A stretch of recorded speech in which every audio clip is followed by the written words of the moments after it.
Welcome back to the Yawning Yeti, where bedtime comes easy and the mountains are always sleepy. Grab your blanket, get comfy, and let's drift off together. Tonight, our bedtime story is about Middle Earth. Middle Earth is a faraway place, a land of imagination where hobbits live in cozy holes and wizards walk the roads. It is a place of mountains and forests, of rivers and ancient ruins. Tonight we will journey there together, slowly and peacefully. Get comfortable now. Settle into your bed or your chair. Let your body relax. There is no hurry. We have all the time we need, so close your eyes if you'd like. Breathe slowly and deeply. And let us begin our journey to Middle Earth, to a time long ago, to a story about a ring and the people who tried to destroy it. Now we begin the story. This is a long story. It takes place in a land called Middle Earth. Middle Earth is a place with many different lands and many different peoples. There are hobbits and elves and dwarves and men and wizards. This story is about all of them, but mostly it is about hobbits. Long ago, before the events of this story, there was a being named Sauron. Sauron was not really a man. He was a Dark Lord. A Dark Lord is someone who wants to control everyone and everything. Sauron lived in a land called Mordor. Mordor was a dark place with mountains and fire and very little that grew. Sauron wanted power. He wanted to rule all of Middle Earth. So he came up with a plan. His plan involved rings, not just any rings, but magic rings. Sauron decided he would make many rings and give them to the different peoples of Middle Earth. First, he gave 3 rings to the elves. The elves were immortal beings. They were wise and they were fair. They lived in forests and beautiful places. The 3 rings that went to the elves were very powerful. The elves who received these rings were important elves, leaders among their people. Then Sauron gave 7 rings to the dwarf lords. Dwarves were short, sturdy people who lived in mountains. They liked to mine for gold and jewels and precious metals. They were excellent craftsmen. They could make beautiful things from stone and metal. The 7 rings went to 7 dwarf kingdoms, 1 ring to each kingdom. After that, Sauron gave 9 rings to men. Men were mortal. They did not live forever, like elves. They grew old and died. But some men were very powerful. They were kings and warriors. 9 men received 9 rings. These men were proud and ambitious.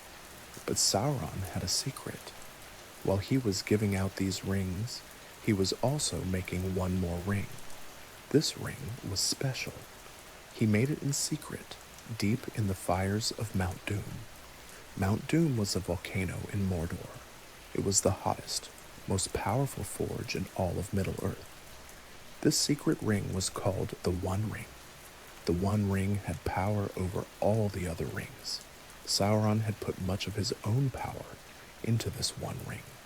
With it, he could control all the others who wore the rings he had given them. Into this ring, Sauron poured his cruelty, his malice, and his will to dominate all life. When the One Ring was finished, Sauron put it on his finger, and immediately the elves knew what had happened. They felt it. They understood that they had been tricked. They took off their rings. They hid their rings. They would not use them while Sauron had the One Ring. But the men who had received rings, the 9 men, they did not take off their rings. They kept wearing them. And slowly, over time, the rings corrupted them. They changed. They became servants of Sauron. They became neither living nor dead. They became wraiths. They became the Nazgul, the ring wraiths, the most terrible servants of the Dark Lord. The dwarves with their 7 rings fared somewhat better. The rings did not turn them into wraiths, but the rings did fill them with greed. They became obsessed with gold and treasure. Some of the dwarf rings were lost over time. Some were consumed by dragons. Some were taken back by Sauron. And so there was war. The people of Middle-earth, the free peoples, they joined together to fight against Sauron. Elves and men formed an alliance. It was called the Last Alliance of Elves and Men. They gathered their armies together. These armies were very large. Thousands upon thousands of warriors came together. They marched to Mordor. The journey to Mordor was long. They had to cross many miles. They had to travel through different lands. But eventually they arrived at the Black Gates of Mordor. The Black Gates were enormous gates made of black metal and stone. They were the entrance to Sauron's realm. There was a great battle. The battle lasted for a very long time. Many warriors fought. Many warriors died. The armies of elves and men fought against the armies of Mordor. Orcs and trolls and other dark creatures came from Mordor to fight. The fighting was fierce. Swords clashed against swords. Arrows flew through the air. There was shouting and screaming. The ground became muddy with blood. Bodies fell. The battle went on for days, possibly weeks. It was exhausting for everyone involved. Among the leaders of this alliance was a man named Elendil. Elendil was the High King of the Men of the West. With him was his son, whose name was Isildur. Also fighting alongside them was Gil-galad, the High King of the Elves. These three were the greatest warriors on the side of the Free Peoples. During the battle, Sauron himself came forth. Sauron was not like the others. He was much taller. He was much stronger. He wore black armor that seemed to drink in the light around it. In his hand he carried a great mace. This mace was enormous and made of black metal. When Sauron came onto the battlefield, he was devastating. With single swings of his mace, he could knock aside multiple warriors.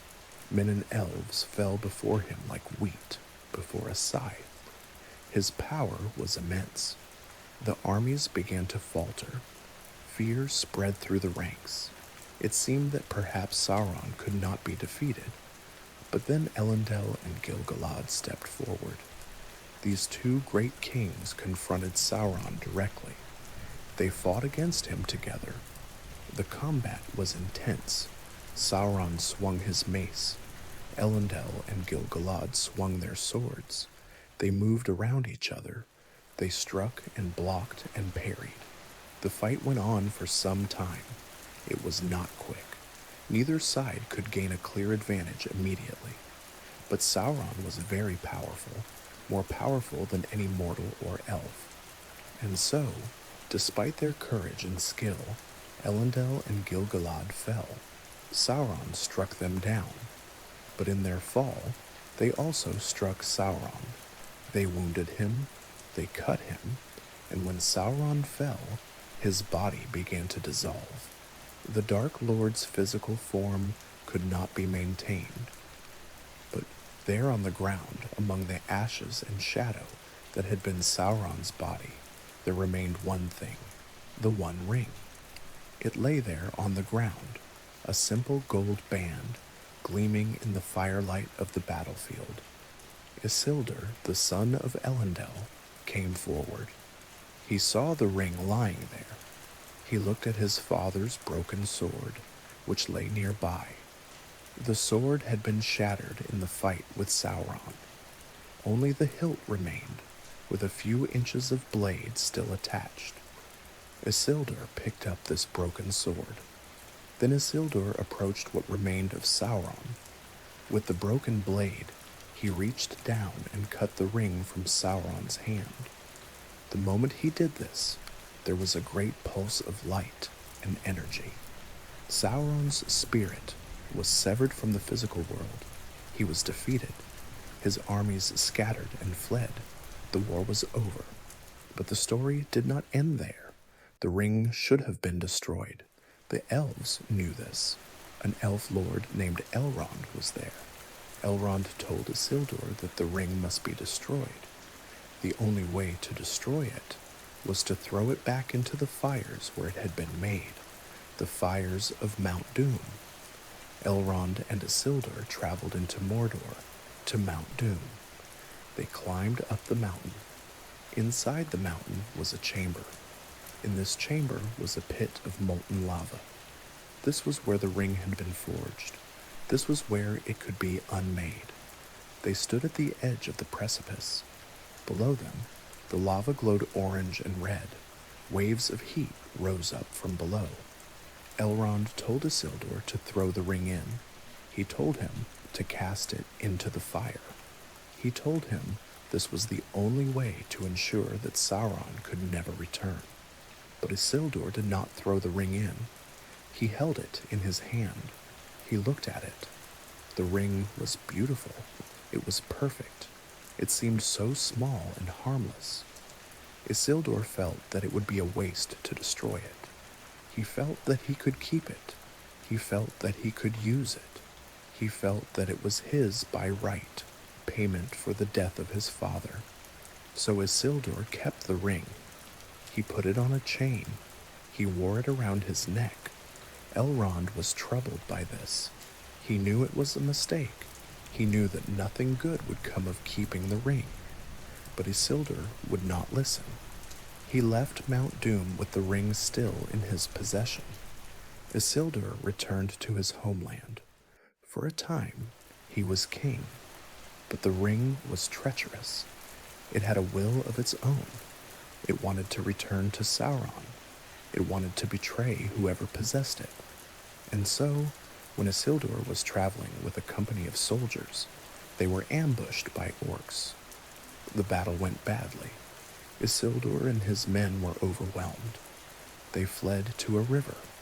Isildur dove into the water, hoping to escape by swimming. He thought the ring would make him invisible, so the orcs could not see him, and so he put on the ring. But in the water, the ring slipped off his finger. It fell away from him and sank down to the bottom of the riverbed. And when the ring left Isildur, he became visible again. The orcs saw him. They shot him with arrows. Isildur died there in the river, killed by orc arrows. The ring lay at the bottom of the river for a very long time. Years passed, decades passed, centuries passed. The ring lay in the mud and silt of the riverbed, waiting. It was not destroyed. It was not truly lost. It was simply waiting for someone to find it. Eventually, someone did find it. Two friends were fishing in the river. They were small people, relatives of hobbits, called Stoors. Their names were Deagol and Smaugol. Deagol was in the water when he saw something gleaming in the mud. He reached down and pulled it up. It was a gold ring. Smaugol saw the ring. He wanted it. He asked Deagol to give it to him as a birthday present. Deagol said no. He said he had found it and it was his. But Smeagol wanted the ring very badly. The ring was already beginning to influence him, to corrupt him. Smeagol and Deagol fought over the ring. They struggled, and in that struggle, Smeagol killed Deagol. He strangled his friend and took the ring from his dead body. Then he put the ring on and claimed it as his own. This was how Smeagol came to possess the One Ring. The ring changed Smeagol. It lengthened his life far beyond what was natural, but it also corrupted him. He became twisted. His body changed. His mind changed. He became sneaking and deceitful. He hid from the sun. He lived in dark places. Eventually, he made his way into the misty mountains, into the deepest, darkest caves he could find. There he lived for hundreds of years. He forgot his own name. He forgot almost everything about his old life. He called himself Gollum because of the horrible gulping sound he made in his throat. He called the ring his precious. He talked to it. He loved it and hated it at the same time. The ring was his only companion in the darkness. Meanwhile, above ground, in the world of light and growing things, there was a land called the Shire. The Shire was home to hobbits. Hobbits were small people, about half the height of men. They had hairy feet and curly hair on their heads. They liked comfort and good food. They liked peaceful, quiet lives. They did not go on adventures. They stayed home and tended their gardens and ate 6 meals a day when they could. The Shire was a beautiful place. It had rolling green hills. It had fields and farms. There were small rivers and woods. The hobbits lived in holes in the ground. These were not nasty, dirty, wet holes. They were hobbit holes, which means they were comfortable. They had round doors and round windows. Inside, they were cozy and well furnished. In the Shire, there was a hobbit named Bilbo Baggins. Bilbo lived in a very nice hobbit hole called Bag End. Bag End was one of the finest homes in the Shire. It sat on a hill overlooking the village of Hobbiton. Bilbo had lived there for many years, but Bilbo was unusual for a hobbit. When he was younger, he had gone on an adventure. He had traveled far from the Shire. He had encountered elves and dwarves and dragons and all manner of dangerous things. And during this adventure, he had found something. In the dark caves under the misty mountains, Bilbo had found a ring. This was not just any ring. This was the One Ring. Though Bilbo did not know it at the time, he had found it by accident when he was lost in the goblin tunnels. Gollum had lost it, dropped it without knowing, and Bilbo had picked it up. He had put it in his pocket and eventually brought it home to the Shire. Bilbo had kept this ring for many years. He used it occasionally. When he put it on, it made him invisible. This was very useful sometimes, but mostly he just kept it in his pocket. It was his secret.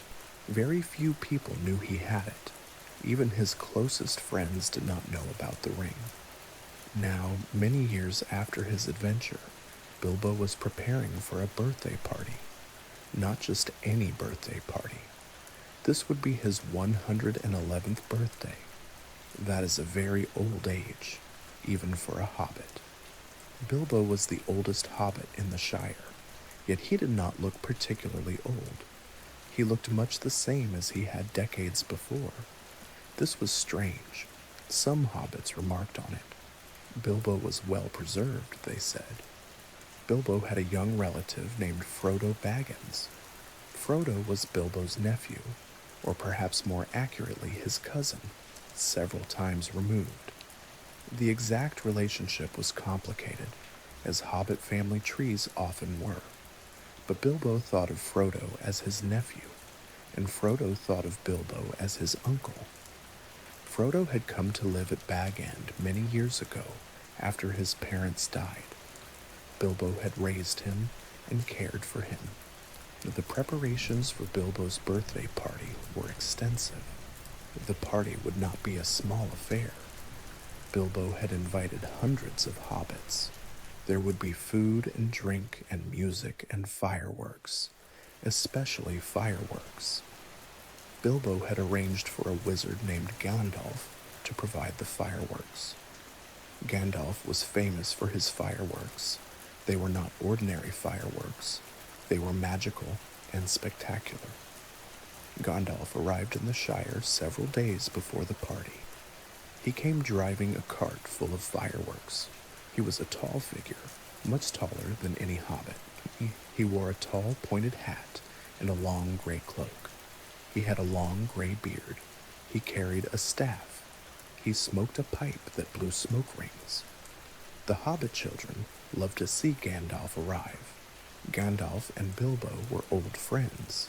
They had known each other for many years, since before Bilbo's adventure.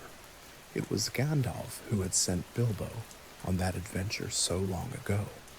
Now Gandalf had come to see his old friend and to help him celebrate his birthday. But Gandalf was also concerned. He had begun to suspect something about Bilbo's ring. He had noticed that Bilbo did not age as he should. He had noticed that Bilbo sometimes seemed reluctant to let the ring out of his sight. These things troubled Gandalf. He had started to wonder if Bilbo's ring might be more significant than it appeared. The day of the party arrived. It was a beautiful late summer evening. The sun was setting, casting golden light across the Shire. Hundreds of hobbits gathered in a field outside Bag End. There were tables laden with food. There were barrels of beer and ale. There was music and laughter. Bilbo had arranged everything meticulously. There were gifts for all the guests. He had been very generous. Some hobbits whispered that he was being too generous, giving away too much. But Bilbo did not seem to care. He moved among the guests, smiling and chatting, looking happy. As night fell, the fireworks began. Gandalf set them off one by one. They shot up into the sky and exploded in showers of colored light. There were red stars and blue stars and green stars. There were shapes, dragons and ships and trees. The hobbits watched in wonder and delight. Some of the fireworks made sounds, bangs and whistles and whooshes. One firework in particular caused great excitement. It was shaped like a dragon. When Gandalf lit it, it took off with a roar. It flew over the heads of the crowd, shooting out sparks and flames. The hobbits ducked and screamed with delighted terror. The dragon flew in a circle and then exploded over the water with an enormous bang. Finally, it was time for Bilbo's speech. Bilbo stood up at the head table. He raised his hands for quiet. The crowd settled down. They looked at him expectantly. Bilbo smiled at them all. Then he began to speak. He thanked everyone for coming. He said how wonderful it was to see them all. He made a few jokes. The hobbits laughed. Bilbo seemed to be enjoying himself immensely. But then his tone changed slightly. He said that he had something important to tell them. He said that this would be his last birthday party in the Shire. He said that he was going away. He was leaving. The hobbits looked confused. Where would he go? Why would he leave? Bilbo just smiled at their confusion. And then he did something unexpected. He reached into his pocket. He took out the ring. He slipped it onto his finger, and he vanished, completely vanished. One moment he was standing there, and the next moment he was gone. There was nothing where he had been standing. The hobbits gasped. Some screamed. There was confusion and shouting. What had happened? Where had Bilbo gone? But Bilbo had not really gone anywhere. He had simply turned invisible. He was still standing right there, but no one could see him. Quietly, invisibly, he walked away from the party. He walked back to Bag End. No one noticed him leaving because no one could see him. Inside Bag End, Bilbo took off the ring. He became visible again. He looked around his home. He had lived here for so long. Every corner was familiar. But now he was leaving. He had made his decision. He would go away, go on one more adventure before his life ended. Bilbo packed his things. He had already prepared most of his belongings. He had a large pack ready to go. He walked around the house one last time, looking at everything. He seemed to be saying goodbye to each room. Then Gandalf arrived. He came into Bag End and found Bilbo preparing to leave. Gandalf looked at his old friend seriously. He asked Bilbo about the ring. He asked if Bilbo planned to take it with him. There was a pause. Bilbo hesitated. Then he said yes, he thought he would take it. After all, it was his. He had found it. It belonged to him. Why shouldn't he take it? But Gandalf looked troubled. He said that perhaps Bilbo should leave the ring behind. He said that Frodo might find it useful. Bilbo immediately became defensive. He said he didn't see why Frodo would need it. He said it was his ring, his precious. The word precious hung in the air. It was an odd word for Bilbo to use. Gandalf noticed it. He noticed how Bilbo's hand had instinctively moved to his pocket. He noticed the sudden change in Bilbo's tone, from friendly to defensive. Gandalf pressed the point. He said the ring should stay in the Shire. He said Bilbo should leave it for Frodo. Bilbo became angry. He raised his voice. He said the ring was his own. He said no one had any business asking him to give it up. He seemed genuinely upset, more upset than Gandalf had ever seen him. But then something changed. Bilbo seemed to catch himself. He seemed to realize how he was behaving.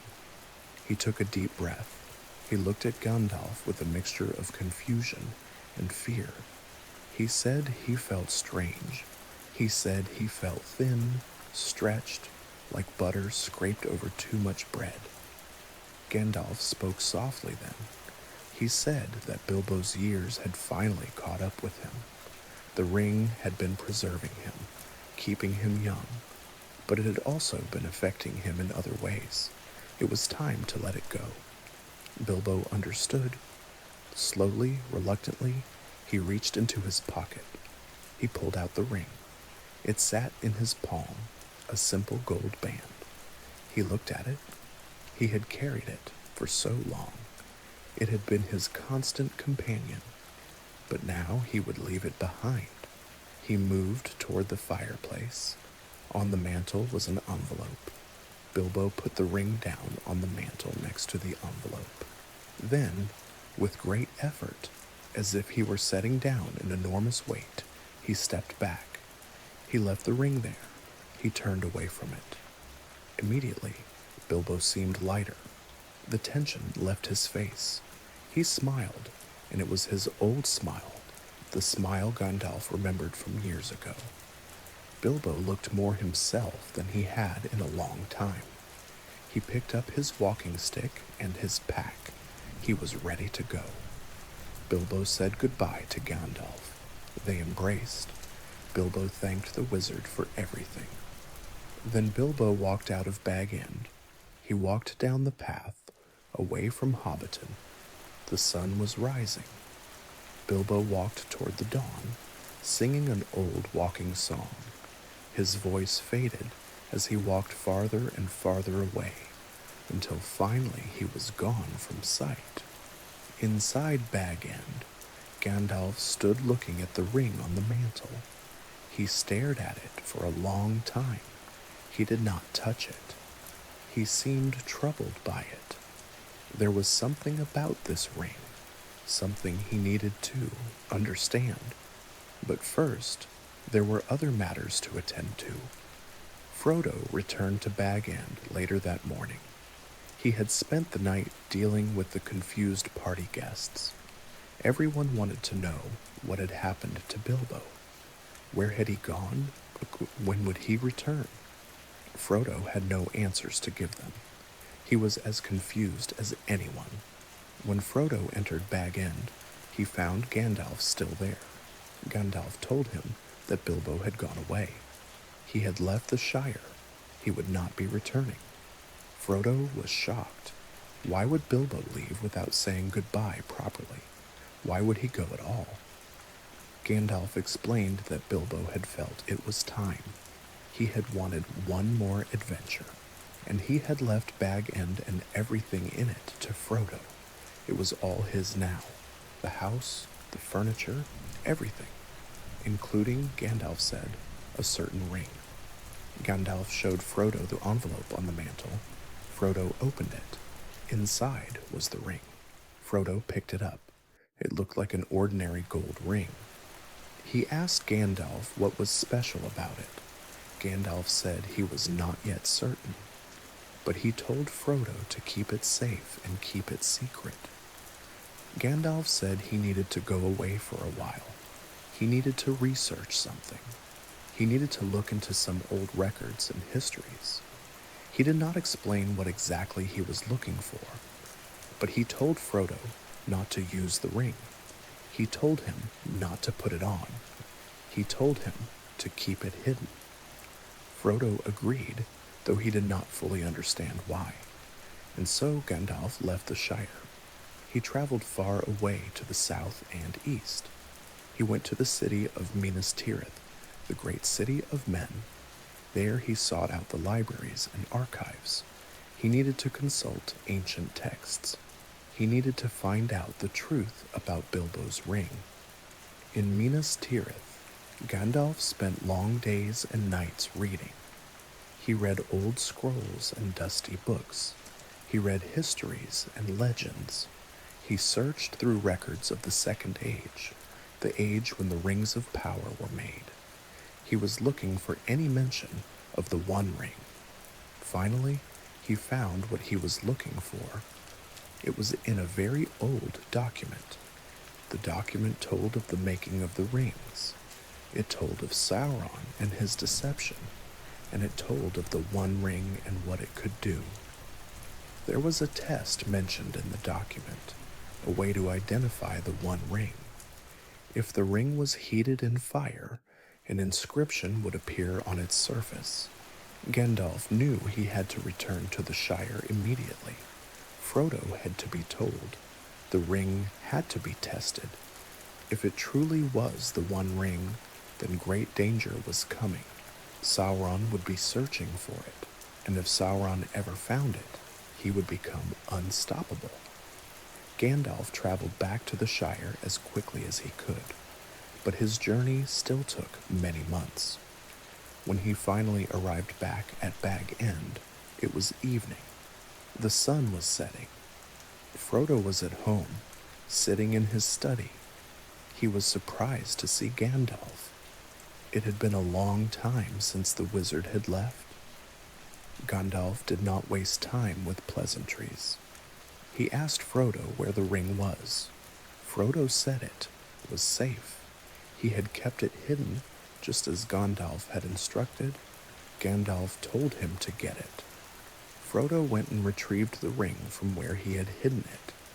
He brought it back and gave it to Gandalf. Gandalf held the ring carefully. He did not want to touch it with his bare hands.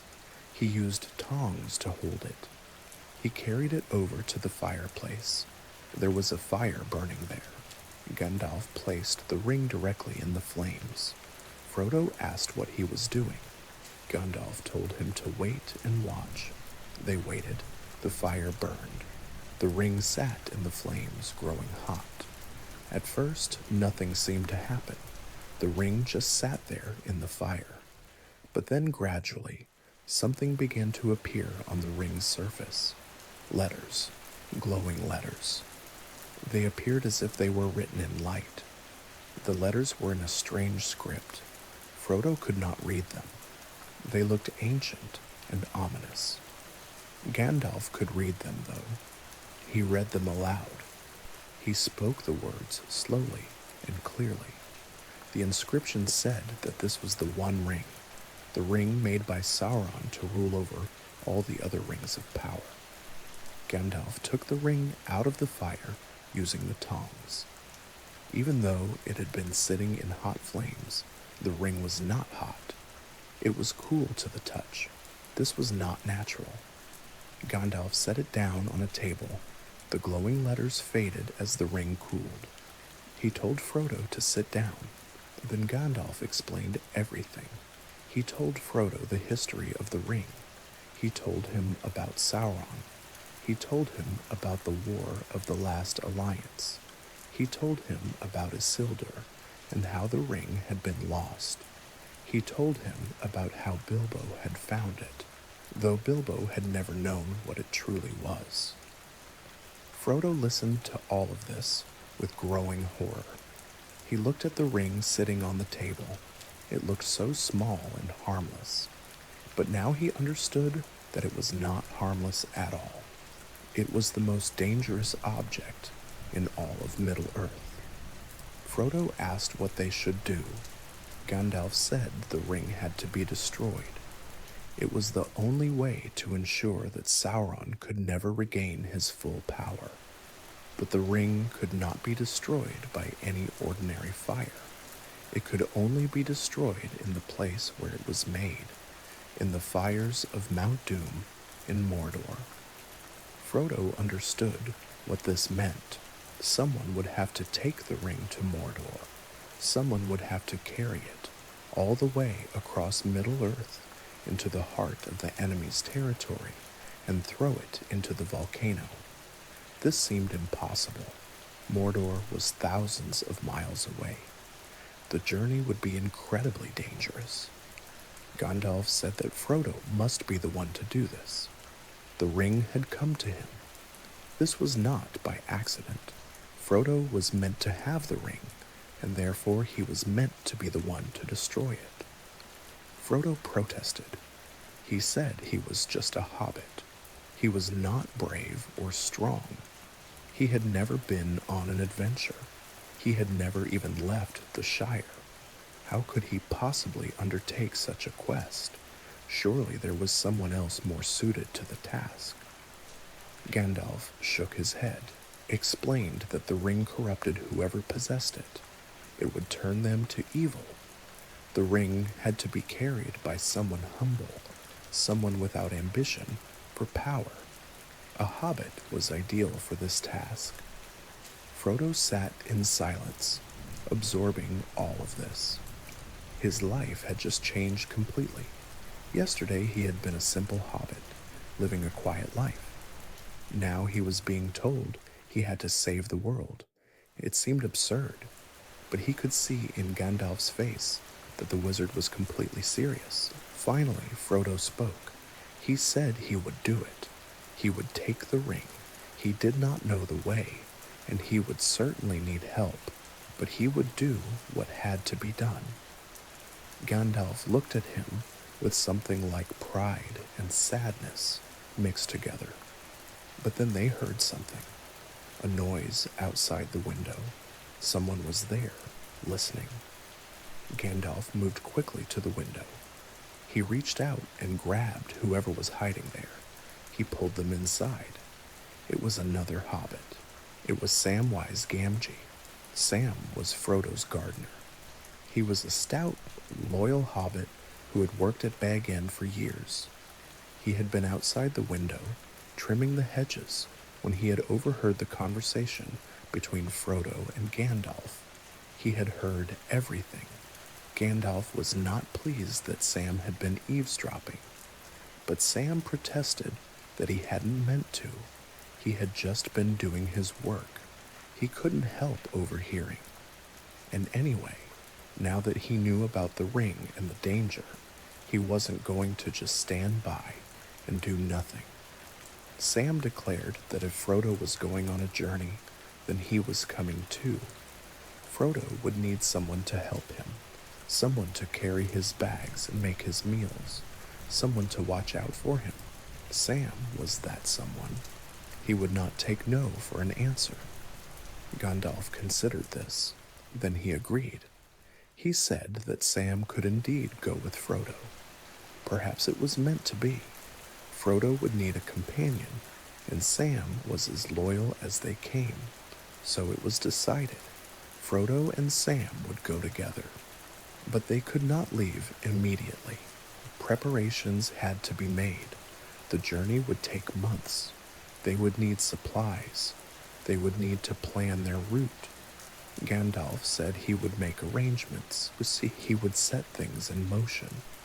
But they should be ready to leave soon, within a matter of weeks. The weeks passed. Frodo and Sam prepared for their journey. They gathered supplies. They packed food and rope and cooking equipment. They got sturdy walking clothes. Sam fussed over every detail, making sure they had everything they might need. Meanwhile, Gandalf left the Shire again. He went to consult with other wizards and with the wise folk of Middle-earth. He needed to make sure that others knew about the ring and the danger it represented. He needed to organize resistance against Sauron. Finally, the day came for Frodo and Sam to depart. It was early autumn. The leaves were beginning to turn. There was a chill in the morning air. Frodo took one last look at Bag End. He was leaving his home, possibly forever. He felt a pang of sadness, but he knew he had to go. Frodo and Sam set out on foot.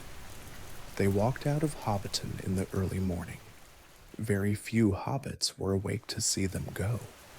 They walked through the Shire, following the East Road. The road wound through fields and over gentle hills. Everything was peaceful and beautiful, but Frodo could not fully enjoy the scenery. He felt the weight of the ring. It was in his pocket. He was acutely aware of it at all times. It seemed heavier than it should be. Not physically heavy. It actually weighed very little. But it felt heavy in some other way, as if it carried a great burden. They walked for several days through the Shire. Each night they camped by the side of the road. Sam proved to be excellent at making camp and cooking meals. He made sure Frodo was comfortable. He kept up a cheerful conversation, trying to keep their spirits high. On the third day of their journey, they reached the eastern edge of the Shire. The land ahead was less familiar. There were fewer farms. The hills were steeper. The forests were thicker. They were entering wild country now, country that few hobbits ever visited. As they walked, they became aware that they were not alone. Someone was following them. They could hear sounds behind them, footsteps, the rustling of bushes. But whenever they turned to look, they saw nothing. This continued for hours. Someone or something was tracking them. Eventually, they decided to set a trap. They hid behind some bushes and waited. Soon enough, they heard footsteps approaching. Two figures came down the road. As they got closer, Frodo and Sam could see that they were hobbits, young hobbits, and they recognized them. And the two hobbits following them were Meriadoc Brandybuck and Peregrine Took. Everyone called them Merry and Pippin. They were friends of Frodo's, young hobbits who loved adventure and mischief. They had discovered that Frodo was leaving the Shire and had decided to follow him. Frodo was not pleased. He had not wanted to bring anyone else into danger. He tried to send Merry and Pippin back home, but they refused. They said they knew Frodo was in some kind of trouble. They said they wanted to help. They were his friends, and friends don't let friends go off into danger alone. After much argument, Frodo relented. He realized he could not make them go back, and perhaps it would be useful to have more companions. So Merry and Pippin joined Frodo and Sam. Now there were 4 hobbits traveling together. The 4 hobbits continued on their journey. They traveled east, heading for the town of Bree. Bree was on the border between the Shire and the wider world. It was a place where hobbits and men lived together. Gandalf had told Frodo to meet him in Bree. They would discuss the next part of the plan there. But as they traveled, they became aware of something else, something much more dangerous than Merry and Pippin. There were riders on the road behind them, riders dressed in black. These riders moved strangely. They seemed to be searching for something, or someone. The hobbits hid whenever they saw these black riders. They left the road and crouched in ditches or behind trees until the riders passed. The riders frightened them deeply. There was something wrong about them, something unnatural. The hobbits did not know what these riders were, but they knew instinctively that they were dangerous. These black riders were the Nazgul, the ring wraiths, the servants of Sauron. They had been sent to find the One Ring. Sauron had learned that the ring still existed. He had learned that it was in the Shire. He had sent his most terrible servants to retrieve it. The Nazgul could sense the ring. They could feel its presence, but they could not pinpoint exactly where it was. They searched the countryside, following any hint of the ring's trail. They questioned travelers. They terrorized villagers. They were relentless in their search. The hobbits did not know all of this. They only knew that the Black Riders scared them and that they needed to reach Bree as quickly as possible. They left the road entirely and began traveling through the countryside.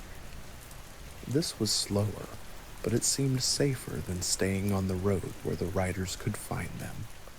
After several days of difficult travel through rough country, they finally saw Bree ahead of them. The town sat on a hill, surrounded by a hedge and a ditch. There was a gate in the hedge, and beyond it the lights of houses and inns. The hobbits hurried toward the gate, eager to reach safety. They arrived at the gate of Bree as night was falling. A gatekeeper questioned them. He seemed suspicious. There had been strange folk on the roads lately, troublesome times.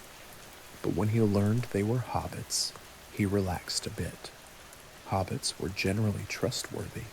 He let them enter the town. The hobbits made their way to the Prancing Pony, the main inn of Bree. The inn was a large building with warm light spilling from its windows. They could hear voices and laughter inside. It seemed welcoming and safe. They entered the inn and were greeted by the innkeeper, Barliman Butterbur. He was a portly man with a round face. He seemed harried and busy, but friendly enough. He gave the hobbits a room and showed them where the common room was. They could get food and drink there. The common room of the Prancing Pony was crowded. There were many patrons, both men and hobbits. The hobbits found a table and sat down. They ordered food and beer. As they ate, they looked around at the other customers. Most seemed to be ordinary folk, but there was one figure who stood out. In a dark corner sat a man alone. He wore a dark cloak with the hood pulled up. He smoked a pipe and seemed to be watching the room carefully. There was something about him that was different from the others. The hobbits tried to be inconspicuous. They did not want to draw attention to themselves, but some of the local hobbits recognized them and came over to chat. These local hobbits were curious. They wanted to hear news from the Shire. Pippin, who was young and sometimes talked too much, began to tell them stories. He talked about Bilbo's party. He talked about Bilbo's disappearance. He was having a good time and perhaps drinking a bit too much beer. Frodo became worried. Pippin was saying too much. He was attracting attention.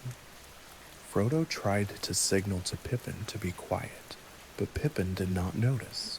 Frodo stood up to go over to Pippin, but as he moved through the crowded room, someone bumped into him. Frodo stumbled. As he fell, the ring, which he wore on a chain around his neck, flew up out of his shirt.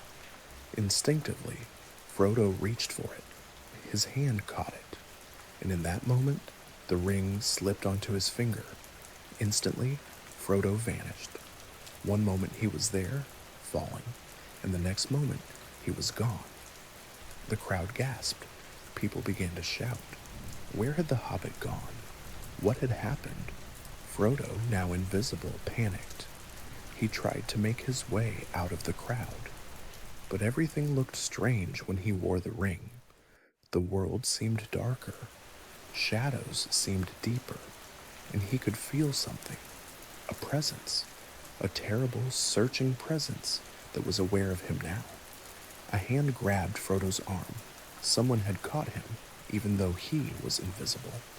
Frodo was dragged into a side room. The door shut. Then whoever had grabbed him forced him to sit down. A voice spoke. "You fool, take off the ring." Frodo pulled off the ring and became visible again. He found himself in a small room. Standing over him was the man from the corner, the one in the dark cloak. Up close, Frodo could see his face. It was weathered and stern. He had dark hair and gray eyes. He looked like a ranger. The man said his name was Strider. He said he had been watching Frodo since he entered the inn. He said Frodo had just done something very stupid. By putting on the ring in public, he had revealed himself. Any enemies watching would now know where he was. Frodo was frightened. He didn't know if he could trust this Strider. How did he know about the ring? Was he friend or foe? Frodo reached for his sword, but then Sam and the others burst into the room. They had been searching for Frodo. Sam saw Strider standing over Frodo and immediately became protective. He demanded to know what was going on. Strider sighed. He said he was trying to help them. He said they were in danger. The Black Riders they had seen were servants of the enemy. They were looking for the ring. And now that Frodo had put on the ring, they would come here. They would come to Bree. Just then, there was a knock at the door. Barlaman Butterbur entered. He was carrying a letter. He said that months ago, Gandalf had left a letter to be given to Frodo Baggins if he ever came to Bree. Butterbur had forgotten all about it until now. Frodo took the letter and opened it. It was from Gandalf. The wizard's handwriting was unmistakable. The letter said that if Frodo was reading this, it meant Gandalf had been delayed. Gandalf would try to meet Frodo in Bree, but if he did not arrive, Frodo should trust a ranger called Strider. His real name was Aragorn. He was a friend. This eased Frodo's mind. If Gandalf trusted Strider, then so could he. Aragorn explained that they needed to leave Bree immediately. The Nazgul would come. They needed to get away before that happened. The hobbits quickly gathered their things. They slipped out of the prancing pony by a back door. Aragorn led them through the dark streets of Bree. They left the town and headed out into the wild. They traveled through the night. Aragorn set a fast pace. He seemed to know exactly where he was going. He led them along hidden paths, through forests and over streams. The hobbits struggled to keep up, but they did their best. As dawn broke, they paused to rest briefly. Aragorn said they were heading for a place called Weathertop. It was an old watchtower on a hill. From there, they could see if anyone was following them, and perhaps Gandalf would meet them there. They traveled for several more days. The journey was hard. They walked long hours each day. They ate sparingly, as their supplies were limited. They slept little, always wary of pursuit. Aragorn taught them how to move quietly, how to leave no trail. He was an expert at traveling unseen. Finally, they reached Weathertop. It was exactly as Aragorn had described, a tall hill rising from the surrounding land, with the ruins of an old stone tower at its summit. They climbed up the hill and examined the ruins. There were signs that someone had been there recently. A stone had runes carved on it. Aragorn examined these and said that Gandalf had indeed been here, but some days ago. He had left signs, but he was not here now. Something had delayed him. As evening fell, Aragorn told the hobbits to make camp below the summit, in a sheltered dell. He said he would keep watch from the ruins above. He seemed worried, though he tried not to show it. He gave the hobbits strict instructions not to light a fire, but the hobbits were cold and tired. After Aragorn went up to keep watch, they debated among themselves. Surely a small fire would be all right. They were so cold. And they had some nice bacon that would cook wonderfully over a fire. Pippin convinced the others. They gathered wood and lit a small fire. They cooked their bacon and warmed themselves. It felt wonderful after days of cold camping. They began to relax, to feel safe for the first time since leaving the Shire. But they were not safe. Up on the summit, Aragorn saw something that made his blood run cold. In the distance, moving across the land below, were lights, torches, 5 of them, the Nazgul. They were coming to Weathertop, and they had seen the hobbits' fire. Aragorn raced down from the summit. He found the hobbits by their fire. He was angry. He kicked dirt on the fire, putting it out. He told them they had given away their position. The enemy was coming. They needed to prepare to fight. The hobbits were terrified. Aragorn told them to stay close together. He drew his sword. He gave Frodo a sword as well, one of the blades from the Barrow Downs. He told Frodo that if it came to it, he must defend himself. They did not have to wait long. The Nazgul came up the hill. There were 5 of them, tall figures wrapped in black robes. They moved slowly, inevitably, coming toward the hobbits. They made no sound. They seemed more like shadows than solid beings. Aragorn stood between the hobbits and the Nazgul. He held his sword ready. He also held a torch, which he had lit from the embers of the hobbits' fire. The Nazgul feared fire. It was one of the few things that could harm them. But there were 5 of them, and only one Aragorn. The Nazgul surrounded them. They closed in from all sides. One of them, the leader, approached Frodo directly. It reached out a long arm toward him. Frodo felt the pull of the ring. It wanted him to put it on. It whispered to him. Almost against his will, Frodo's hand moved to the ring. He pulled it out. He looked at it. The Nazgul drew closer. Its voice spoke, commanding him to give up the ring. Frodo could not resist. He put the ring on his finger. The world changed. Everything became gray and shadowy. The Nazgul became more visible, more solid. They were revealed as they truly were, ancient kings of men, now enslaved to Sauron, their bodies long since faded, but their spirits bound to him forever. The leader of the Nazgul drew a long blade. This blade was a Morgul knife, a weapon of terrible power. He stabbed at Frodo. Frodo tried to defend himself. He struck at the Nazgul with his sword. The blade bit into the creature's leg, and the Nazgul cried out in pain and rage. But the Morgul blade struck Frodo in the shoulder. Frodo felt a terrible cold spreading from the wound. He cried out in pain. The ring fell from his finger, and he became visible again. Aragorn attacked the Nazgul with his torch and sword. He drove them back. The Nazgul retreated before the fire. They withdrew down the hill, shrieking in frustration. But they had accomplished their goal. Frodo had been wounded by the Morgul blade. Sam and the others rushed to Frodo. He was pale and in great pain. The wound in his shoulder looked bad. Aragorn examined it with great concern. He said they needed to get Frodo to Rivendell as quickly as possible. Rivendell was an elf refuge, far to the east. The elves could heal him there, but Rivendell was many days away, and Frodo's wound was grave.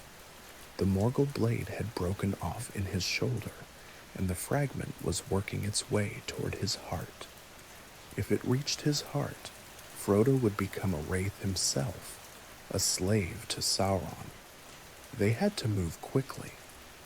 They left Weathertop immediately, traveling through the night. Aragorn carried Frodo when the hobbit could not walk. They pushed on with desperate speed. Days passed. Frodo grew weaker. The wound was poisoning him. He felt cold all the time. His vision became blurry. He could barely walk. The other hobbits took turns helping to support him. Finally, after many days of hard travel, they reached the border of the Elflands. They were approaching the ford of Bruinen, a river crossing near Rivendell. If they could just cross the river, they would be safe. The Nazgul could not easily cross running water, but as they approached the ford, they saw that the Nazgul were there ahead of them, all 9 of them now. They had gathered at the river crossing, blocking the way. The hobbits had walked into a trap.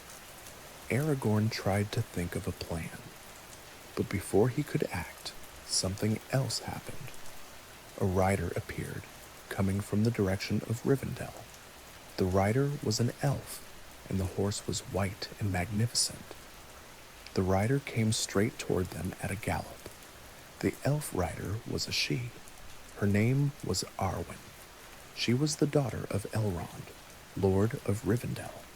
She had come out to search for them, knowing they were in danger. When she saw Frodo's condition, she knew there was no time to waste. Arwen put Frodo on her horse. She told Aragorn she would take Frodo to Rivendell herself. Her horse was faster than any other.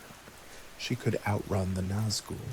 Aragorn was reluctant to let her go, but he knew it was the only chance to save Frodo. Arwen rode off with Frodo. The Nazgul immediately gave chase. They mounted their black horses and raced after her. The chase was on. Arwen rode as fast as the wind. Her horse flew over the ground, barely seeming to touch it. But the Nazgul were close behind. They were fast riders, and their horses were tireless. They began to gain on her. Arwen reached the ford. She rode into the shallow water. The river was wide here, and the crossing took time. The Nazgul reached the near bank, just as Arwen was in the middle of the river. They did not want to enter the water, but their desire for the ring overcame their fear. They spurred their horses into the ford. As the Nazgul entered the water, Arwen turned to face them. She spoke words in the Elvish tongue. She called upon the river, and the river answered. A great wave of water came rushing down from upstream. The wave was enormous, like a wall of water, and in the foam and spray there seemed to be the shapes of white horses. The wave struck the Nazgul. It swept them away, tumbling them downstream. Their horses were knocked from their feet. The Nazgul themselves were battered and broken by the force of the water. They were not destroyed. They were too powerful for that, but they were defeated. They would not trouble the hobbits again for some time. Arwen rode on to Rivendell with Frodo. By the time they arrived, Frodo was barely conscious.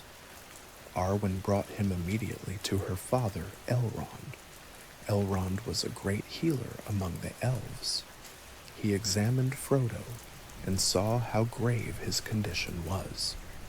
Elrond worked through the night to save Frodo. He used all his skill and knowledge. He called upon the power of Vilya, the greatest of the 3 elf rings. Slowly, gradually, Frodo began to improve. The poison was drawn out of him. The fragment of the Morgul blade was removed. Frodo would live. Frodo woke days later in a beautiful room. Soft light came through the windows.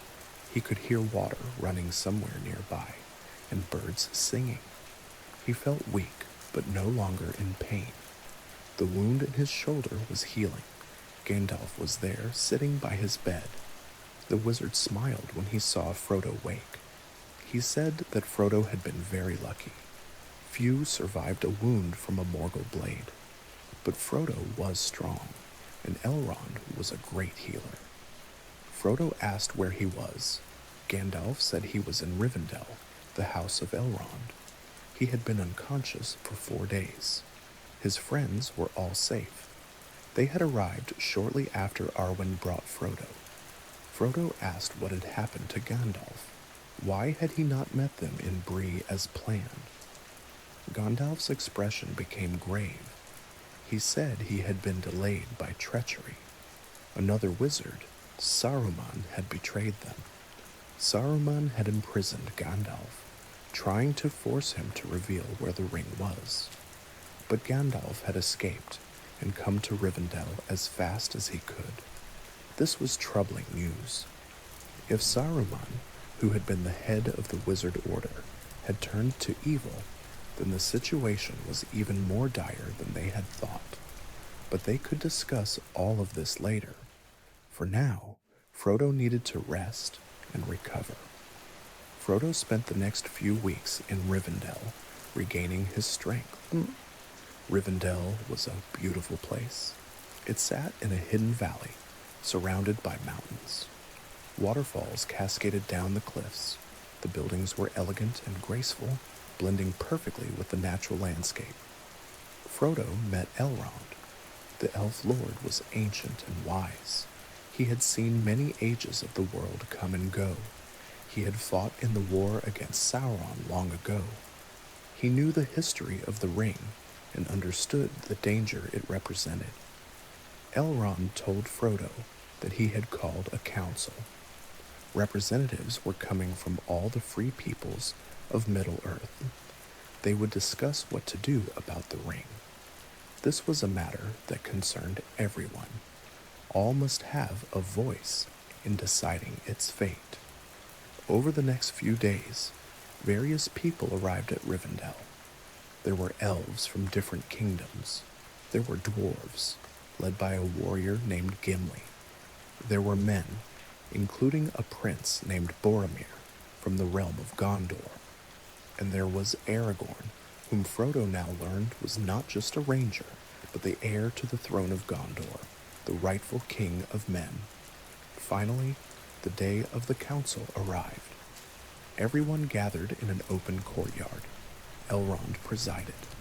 He explained the situation. The One Ring had been found.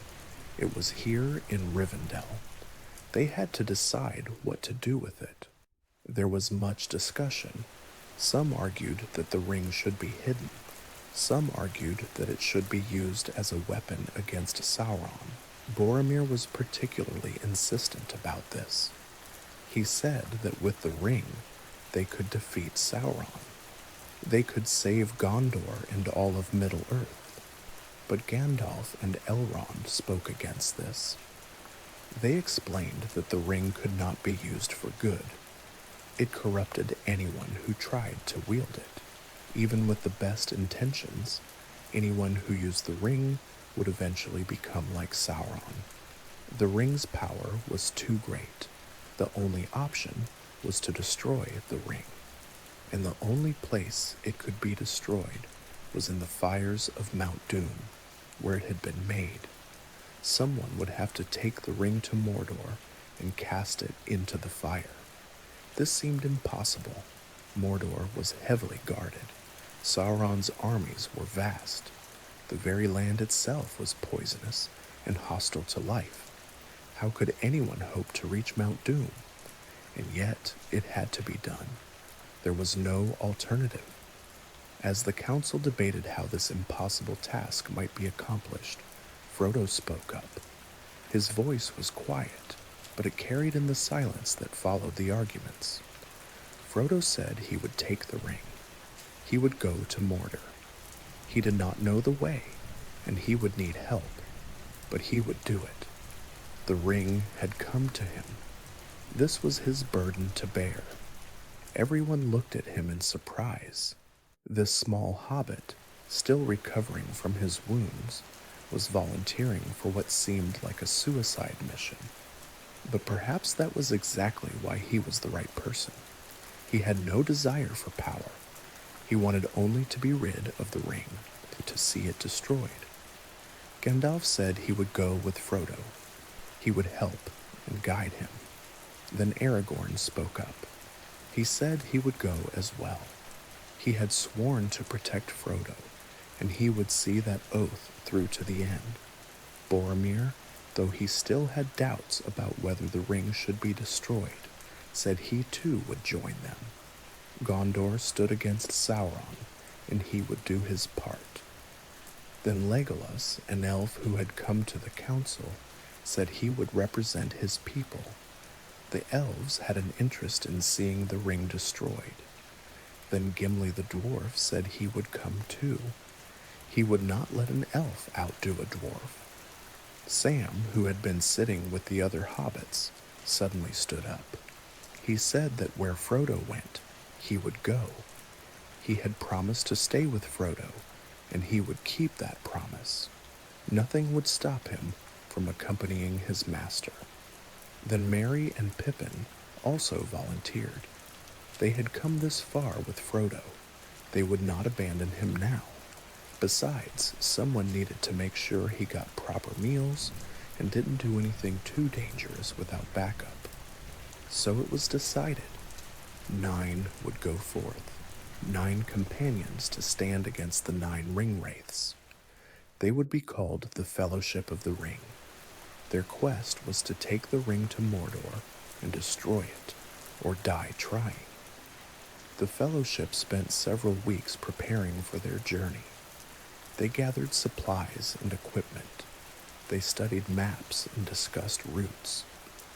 Elrond gave them counsel about the lands they would pass through and the dangers they might face. The Fellowship would consist of Frodo, the ring-bearer, Sam, his loyal companion, Merry and Pippin, who would not be left behind, Gandalf the wizard, Aragorn, heir to the throne of Gondor, Boromir, son of the steward of Gondor, Legolas the elf, and Gimli the dwarf. 9 individuals from different peoples, united in a common cause. Finally, the day came to depart.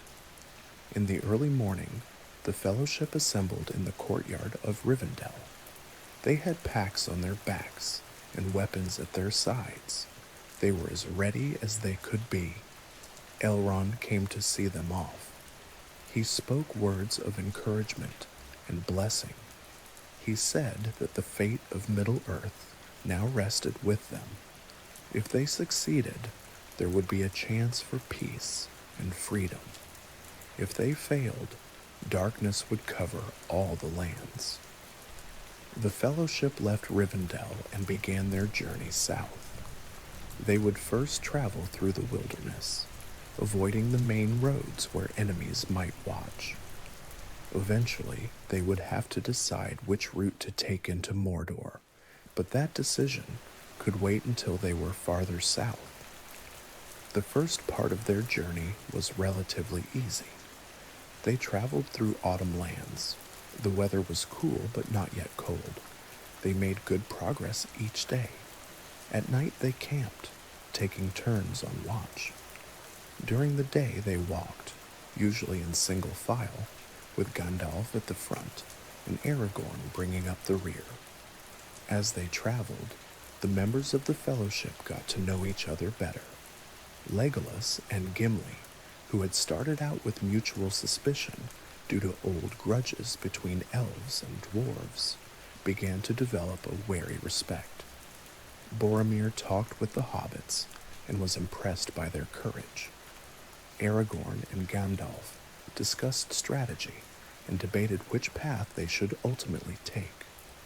After many days of travel, they reached the foot of a great mountain range. These were the Misty Mountains, which ran north to south for hundreds of miles. The mountains were tall and treacherous. There were 3 ways to get past them. They could go over them, which would be difficult and dangerous. They could go around them, which would add many weeks to their journey. Or they could go through them, using the ancient dwarf mines of Moria. Gandalf wanted to go over the mountains, using a high pass called the Redhorn Gate. Gimli wanted to go through Moria, which had once been the greatest of the dwarf kingdoms. Aragorn was wary of both options. The pass would be dangerous in winter, and Moria had been abandoned long ago for dark reasons. They decided to try the pass first. They climbed up into the mountains. The air grew thin and cold. Snow began to fall. They pressed on, climbing higher and higher. But as they approached the pass, the weather worsened. A blizzard struck. The wind howled. Snow piled up around them. They could barely see a few feet ahead. They tried to push through, but it was impossible. The snow was too deep. The cold was too intense. They would freeze if they stayed on the mountain. Reluctantly, Gandalf admitted that they could not go over the mountains. They would have to turn back. The Fellowship descended from the mountain. They made camp below the snow line to recover from the ordeal. The next morning, they discussed their options. They could not go over the mountains. They did not have time to go around. That left only one choice, Moria. Gimli was pleased. He told the others that Moria was a marvel, a great underground city carved from the living rock. True, it had been abandoned, but his cousin Balin had led an expedition to reclaim it some years ago. Perhaps Balin and his dwarves would still be there. They would be welcomed and given food and shelter. Gandalf was less enthusiastic. He knew something of Moria's history. He knew why it had been abandoned, but he saw no alternative. They would go through Moria. The journey through the mines should take about a day. Then they would emerge on the other side of the mountains. The Fellowship traveled west along the foot of the mountains until they reached the doors of Durin, the western entrance to Moria. But when they arrived, they found the doors closed. They stood before a blank cliff face. There was no obvious door, no way in. Gandalf examined the cliff. He ran his hands over the stone. He muttered to himself. Then he spoke words in an ancient language, and suddenly lines appeared on the rock. They glowed faintly in the darkness. The lines formed an arch and writing.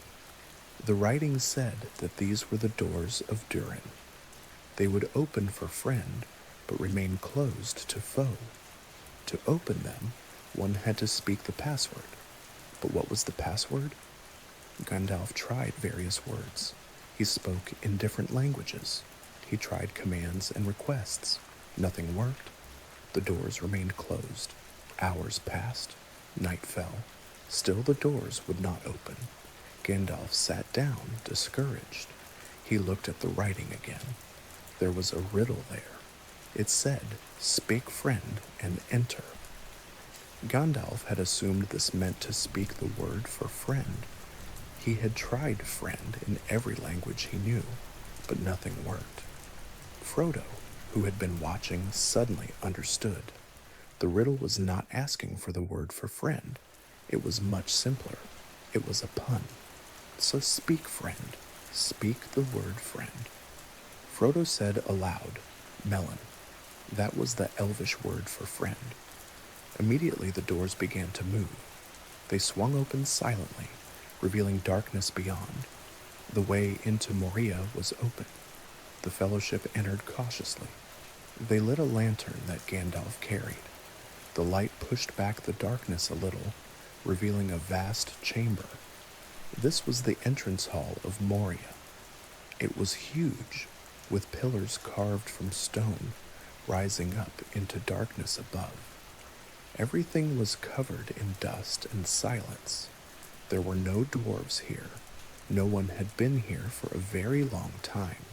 Gimli began to feel worried. Where were Balin and his people? As they moved deeper into Moria, they found the answer. They came to a chamber that had once been a guard room. Inside were bones, many bones, dwarf bones and orc bones mixed together. There had been a battle here, a slaughter. Gimli found a tomb in the center of the room. On it was written Balin, son of Fundin, lord of Moria. Balin was dead.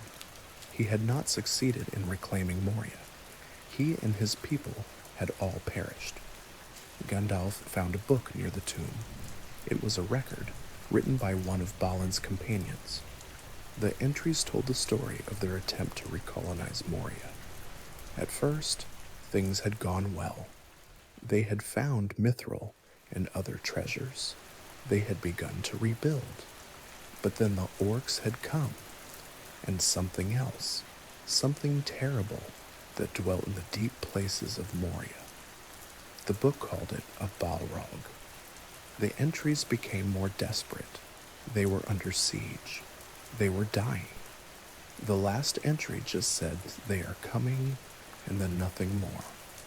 As Gandalf finished reading, they heard sounds echoing through Moria. Drums, drums in the deep, and screeching voices. Orcs, many orcs. The orcs had heard the Fellowship enter. They were coming. The Fellowship barricaded the door to the chamber, but the door would not hold for long. They could hear the orcs outside, chopping at the wood with axes. The door began to splinter. Gandalf told the others to prepare to run. When the door broke, they would fight their way out and then flee deeper into Moria. They had to reach the eastern exit. It was their only hope. The door burst open. Orcs poured in. They were hideous creatures, twisted and cruel-looking. They carried crude weapons, axes and spears and curved blades. They swarmed toward the Fellowship. The Fellowship fought. Aragorn and Boromir used their swords. Legolas shot arrows with incredible speed and accuracy. Gimli swung his axe. Even the hobbits fought with their small swords. And Gandalf stood at the broken door, his staff glowing with power, holding back the tide of orcs. But there were too many orcs. The Fellowship began to retreat toward another door at the back of the chamber. They fought as they went, keeping the orcs at bay. Gimli and Legolas worked together, covering each other. Aragorn and Boromir protected the hobbits. They reached the back door and fled through it. They found themselves in a maze of corridors and stairs. They ran. The orcs pursued. The chase was on. Gandalf led them through the darkness. He seemed to know the way, though he had not been in Moria for many years. They ran down stairs and across bridges. They ran through halls and chambers. Always the orcs were behind them, screeching and howling. Finally, they came to a great bridge. It was a narrow span of stone that crossed a vast chasm. Far below, there was nothing but darkness. The bridge was the only way across. The Fellowship ran onto the bridge. They were almost across when they heard a new sound, a deep roar that shook the very foundations of Moria. And with that roar came heat and light, fire. From the darkness, behind them came the Balrog. It was huge, at least twice the height of a man. It was wreathed in shadow and flame. It carried a sword of fire and a whip. It was a demon from the ancient world, a creature of terrible power. The Fellowship reached the far end of the bridge. They turned to run, but Gandalf stopped. He turned to face the Balrog. He stood in the middle of the bridge, blocking the way. He raised his staff and his sword. Gandalf spoke in a loud voice. He said, "You shall not pass." He struck his staff on the bridge. A barrier of white light appeared between him and the Balrog. The Balrog tried to step forward onto the bridge. As it did, Gandalf struck his staff down again. The bridge broke. The stone cracked and fell away. The Balrog lost its footing. It fell into the chasm, roaring in raw and fear. But as it fell, its whip lashed out one last time. The tip of the whip wrapped around Gandalf's ankle. Gandalf was pulled forward. He began to fall after the Balrog. He caught the edge of the bridge with his hand. For a moment he hung there. He looked at the others. He spoke one word, "Fly." Then he let go. He fell into the darkness, disappearing from sight. Gone. Gandalf was gone. The Fellowship stood in shock. This could not be happening. Gandalf could not be dead, but he was gone, fallen into the abyss with the Balrog. There was no way he could have survived. Aragorn grabbed Frodo and pulled him away from the edge. They had to go. They had to get out of Moria. They could mourn later. Now they had to survive. The orcs were still coming. The Fellowship ran. They ran through the remainder of Moria in a daze of grief and shock. They reached the eastern gate. They burst out into daylight. The sun was shining. Fresh air filled their lungs. They were out of Moria. They were alive. But Gandalf was not with them. Gandalf was gone. Their leader, their guide, the wisest member of the Fellowship, was dead. How could they continue without him? They did not stop to rest. They kept moving, putting distance between themselves and Moria.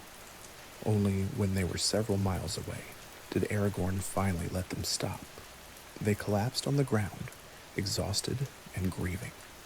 Boromir wept openly. Gimli sat with his head in his hands.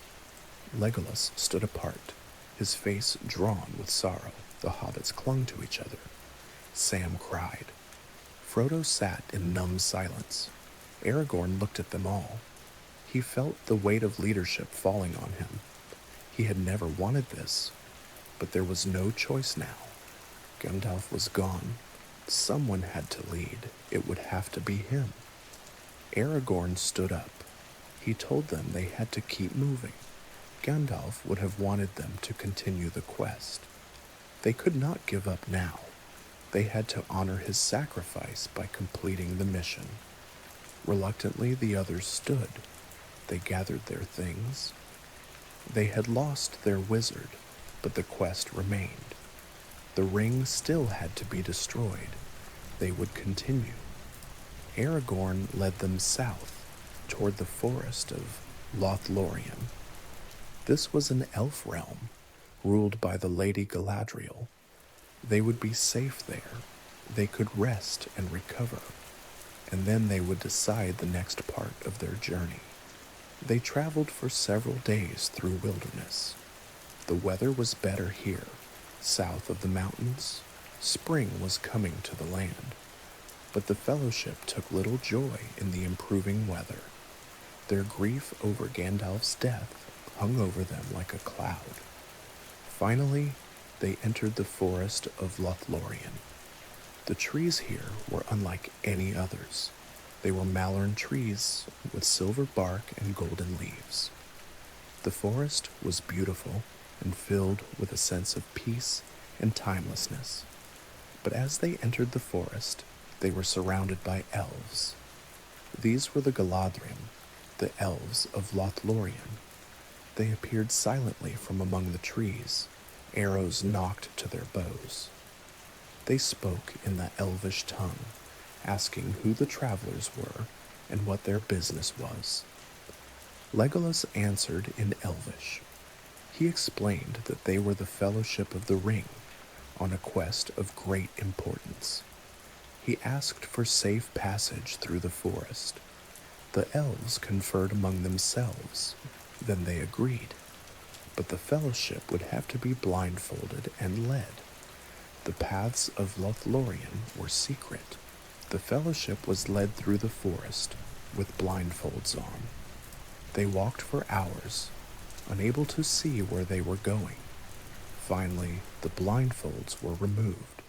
They found themselves standing before the most beautiful sight they had ever seen. It was the city of the elves, Caras Galadon. But it was not built on the ground. It was built in the trees. Great platforms had been constructed high up in the Malorn trees. On these platforms were buildings with graceful arches and delicate carvings. Stairs wound up the tree trunks. Lights glowed softly in the gathering dusk. They were led up the stairs to the highest platform. There they met the lords and lady of Lothlorien. The lord was Celeborn, tall and dignified. The lady was Galadriel, and she was beautiful beyond mortal understanding. Her eyes seemed to see everything, to look into the very soul. Galadriel greeted them each by name. When she looked at Frodo, her gaze lingered. She knew what he carried. She knew the burden he bore. She spoke kindly to him and told him he could rest here in safety. The Fellowship stayed in Lothlorien for several weeks. It was a time of healing. The elves gave them new clothes and better supplies. They fed them well. They allowed them to simply rest and recover from the trauma of Moria. One evening, Galadriel invited Frodo and Sam to visit her in her garden. There she showed them something. It was a basin of water filled by a stream. She called it her mirror. By looking into the water, one could sometimes see things, past, present, or future. She invited Frodo to look. Frodo leaned over the basin and gazed into the water. At first, he saw nothing. Then images began to appear. He saw the Shire, but it was changed. There was fire and destruction. The hobbits were enslaved. Their homes were being torn down. Frodo was horrified. Was this the future? Was this what would happen if they failed? Galadriel said that the mirror showed many things. Some came to pass, others did not. The future was not fixed. Then Galadriel did something unexpected. She asked Frodo about the ring. She asked if he would show it to her. Frodo was hesitant, but he pulled out the ring on its chain. Galadriel looked at it with longing. She said that she had long desired such power. With the ring, she could become a great queen. She could use it to do good, to protect her people and her land. But she also knew the truth. The ring would corrupt her. She would become like Sauron, a dark queen, beautiful and terrible. She turned away from the ring. She said she would remain Galadriel and would diminish. She would go into the west and remain an elf. She passed the test. She did not take the ring. Frodo was relieved. He put the ring away. Galadriel smiled at him. She said he was very brave to carry such a burden. Not many could resist the ring's power as long as he had. The time came for the Fellowship to leave Lothlorien. Galadriel gave them gifts. To Frodo she gave a crystal phial filled with the light of Arundel's star. She said it would be a light in dark places when all other lights went out. To Sam she gave a box of earth from her garden and a seed. She said that if he ever returned home, he could use these to help the Shire recover. To each member of the Fellowship, she gave something useful: cloaks that would help them hide, waybread that would sustain them, and other gifts according to their needs and nature. The Fellowship left Lothlorien in boats provided by the elves. They would travel south on the great river Anduin. This would take them most of the way to the borders of Mordor. From there, they would have to decide their final route. They traveled on the river for many days. The current was swift. The boats moved quickly. On either side, the land slowly changed. The forest gave way to more open country. They passed old ruins. They passed empty lands. As they traveled, Boromir became more and more troubled. He looked at Frodo often. He would start conversations about the ring. He would suggest that perhaps they should not destroy it. Perhaps they should use it. With the ring, Gondor could defeat Sauron. They could save everyone. Aragorn noticed this and warned Boromir. He told him not to think such thoughts. The ring could not be used. It would corrupt anyone who tried. Boromir said he understood, but the seed of desire had been planted in his mind. Finally, they reached a place where they had to leave the river. Ahead were rapids and waterfalls. They pulled the boats to shore and made camp. Aragorn said they needed to decide their route. They could go west to Minas Tirith, the capital of Gondor, or they could go east more directly toward Mordor. The Fellowship discussed this through the evening and into the night. There were arguments.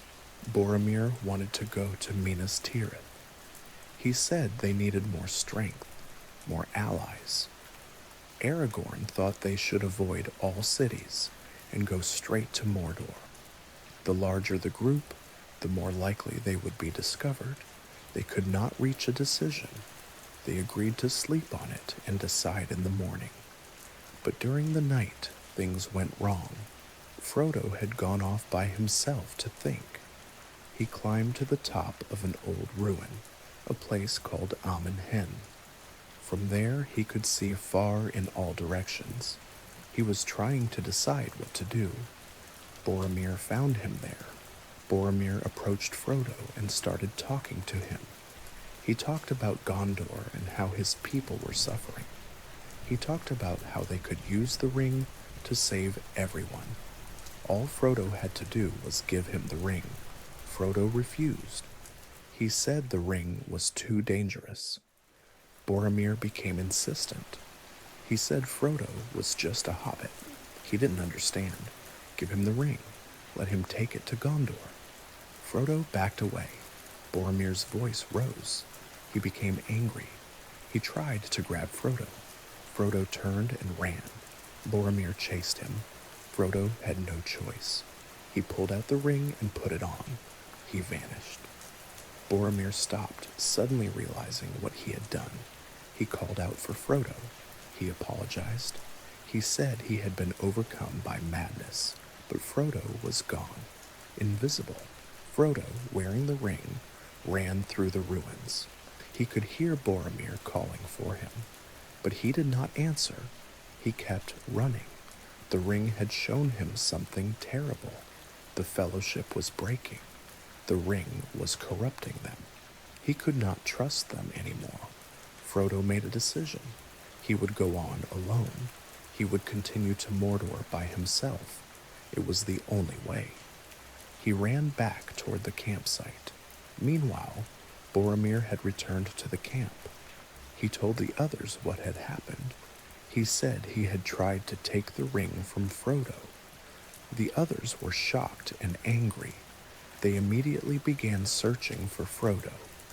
They spread out through the woods, calling his name, but Frodo, still invisible, avoided them.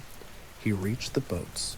He intended to take one and leave by himself, but Sam saw him.